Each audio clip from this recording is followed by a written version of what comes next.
Assalamualaikum warahmatullahi wabarakatuh. Kali ini saya akan menjelaskan sedikit tentang diksi, yaitu sinonim, homonim, denotasi, konotasi, kata umum, dan kata khusus. Baiklah, pertama-tama saya akan menjelaskan tentang pengertian diksi itu sendiri. Apa itu diksi? Diksi adalah suatu pilihan kata yang tepat dan selaras dengan penggunaannya dalam menyampaikan sebuah gagasan atau cerita yang meliputi gaya bahasa, ungkapan, pilihan kata, dan lain-lain, sehingga didapatkan efek sesuai dengan yang diinginkan. Keterbatasan dalam kosakata dapat mengakibatkan seseorang kesulitan dalam menyampaikan maksudnya kepada orang lain, dan jika seorang tersebut menggunakan kosakata yang berlebihan, ini juga akan membuat orang lain sulit mengerti pesan yang disampaikan. Itu sebabnya para pembicara sering membaca dan berlatih agar menguasai diksi atau pilihan kata ketika berbicara. Dengan diksi yang tepat, maka pendengar atau audiens dapat dengan mudah memahami maksud seorang pembicara. Berikut adalah pengertian diksi menurut para ahli. Yang pertama, menurut Harimurti.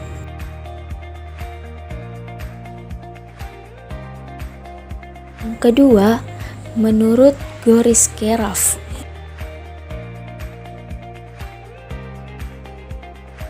Tiga, menurut Susilo Mansuruddin.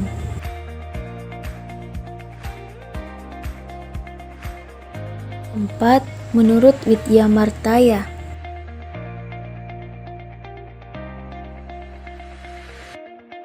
5.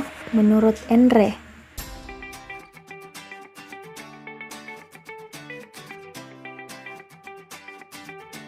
6. Menurut Kamus Besar Bahasa Indonesia.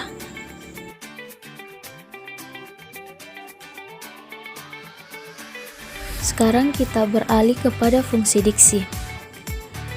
Fungsi diksi adalah agar pemilihan kata dan cara penyampaiannya dapat dilakukan dengan tepat sehingga orang lain mengerti maksud yang disampaikan. Diksi juga berfungsi untuk memperindah suatu kalimat. Misalnya, diksi dalam suatu cerita.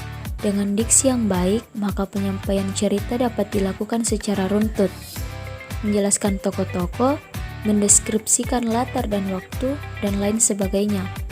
Secara umum, berikut ini adalah beberapa fungsi diksi. Membantu audiens atau pembaca mengerti apa yang disampaikan penulis atau pembicara. Yang kedua, menciptakan aktivitas komunikasi yang lebih efektif dan efisien.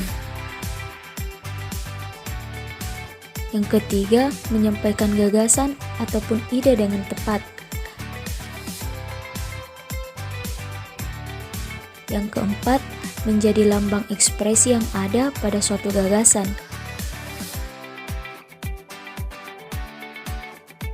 Sekarang kita akan beralih kepada jenis-jenis diksi beserta contohnya.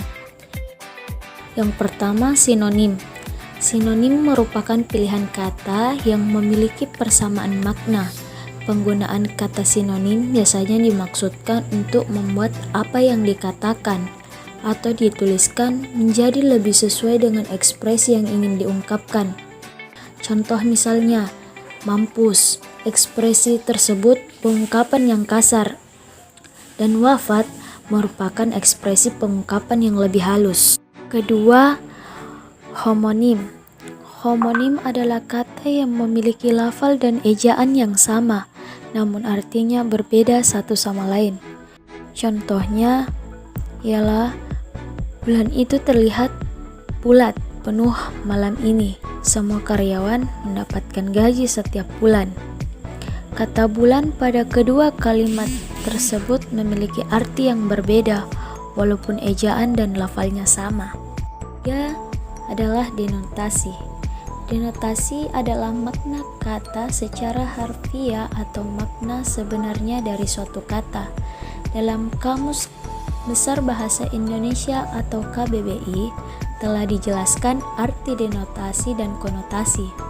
Denotasi adalah makna kata atau kelompok kata yang didasarkan atas penunjukan yang lugas pada sesuatu di luar bahasa atau yang didasarkan atas konvensi tertentu dan bersifat objektif.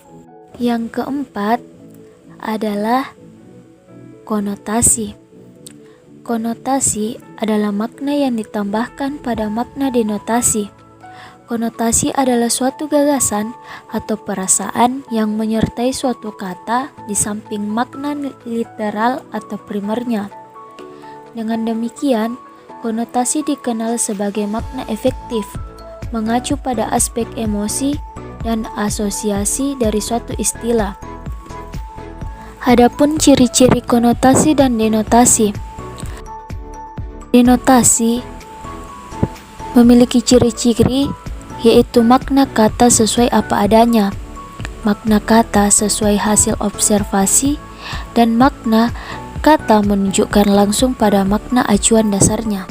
Ciri-ciri konotasi yaitu maknanya tidak sebenarnya, makna tambahan yang dikenakan pada sebuah makna konseptual, dan makna tambahan berupa nilai rasa. Contoh kalimat dari denotasi. Misalnya, Andi sedang makan nasi dengan lauk ayam goreng.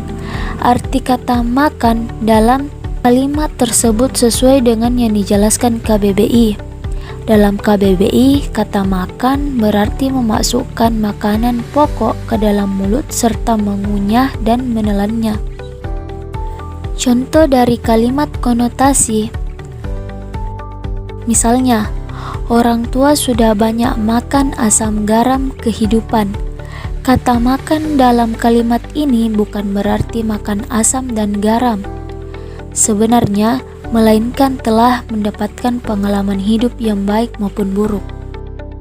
Yang kelima, kata umum. Kata umum ialah kata-kata yang memiliki makna dan cakupan pemakaian yang lebih luas. Kata-kata yang termasuk dalam kata umum disebut dengan hipernim. Yang keenam ialah kata khusus. Kata khusus ialah kata-kata yang ruang lingkup dan cakupan maknanya lebih sempit atau disebut juga dengan hiponim.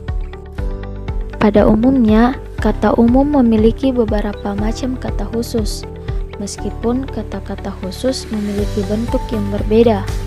Maknanya tetaplah sama dengan makna kata umum. Penggunaan kata umum dan khusus bisa kita perhatikan kalimat-kalimat di bawah ini. Yang pertama, ayah melihat adiknya yang sedang dirawat di rumah sakit. Yang kedua, ayah menengok adiknya yang sedang dirawat di rumah sakit. Yang ketiga, ayah melirik adiknya yang sedang sakit di rumah sakit. Kalimat tersebut memiliki makna umum, yaitu melihat, dan kata khususnya seperti menengok dan melirik. Pada kalimat pertama, kata umum masih bisa digunakan sesuai dengan konteks kalimat di atas. Sedangkan pada kalimat ketiga, kata khusus melirik tidaklah sesuai dengan konteks kalimat tersebut. Kata khusus yang sesuai adalah menengok pada kalimat kedua. Contoh kata umum dan kata khusus. Yang pertama, kata umumnya melihat, kata khususnya menengok, menyaksikan, melirik, memandang, melototi, mengamati, dan memperhatikan. Yang kedua, kata umumnya mendatangi, lalu kata khususnya mampir, singgah, dan berkunjung. Yang ketiga, kata umumnya membawa, kata khususnya mengangkat, menjinjing, menggendong, mengangkut, menyeret, membopong, dan memanggul. Dari materi tersebut, kita dapat mengambil kesimpulan bahwa kreativitas dalam memilih kata merupakan kunci utama dalam menulis gagasan ataupun ungkapan. Penguasaan dalam pengolahan kata juga merupakan kunci utama dalam menghasilkan kata yang indah didengar. Kata yang tepat akan membantu seseorang mengungkapkan dengan tepat apa yang ingin disampaikannya.